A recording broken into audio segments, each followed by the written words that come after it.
And the dude is actually a dudette. It is Kim Ng of the Miami Marlins.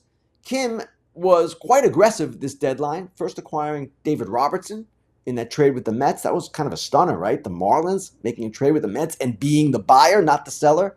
Then on deadline day yesterday, you saw what happened. Josh Bell from the Guardians, I know he's not having a good year. Jake Berger, very good young hitter from the White Sox. And Ryan Weathers, former number one pick with the Padres, hasn't really done much yet, but worth taking a shot on. Guy's left-handed and has some ability. So that was the Marlins deadline, and it was pretty impressive for a team that hasn't competed in a while, rarely adds payroll, of course, and finds itself in the thick of this wild card race and did some things to address that and show that they meant business. So I want to show you what Kim Ng told reporters yesterday after the deadline, because it really gives insight into her thinking and in something in the way she addressed it that I totally applaud. Here's what Kim said. There aren't that many times when you're in this type of situation.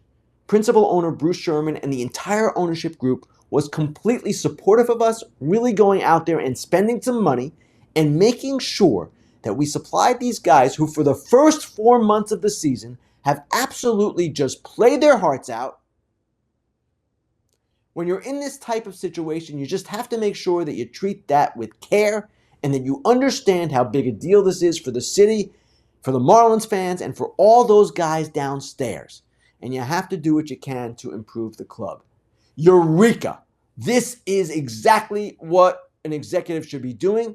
This is exactly what you want to hear. And this is exactly the approach that ultimately is a successful one. Now, I don't know if these trades work out. And maybe they all flop and maybe she traded away too much. I have no idea. You can't judge these things one day after they happen.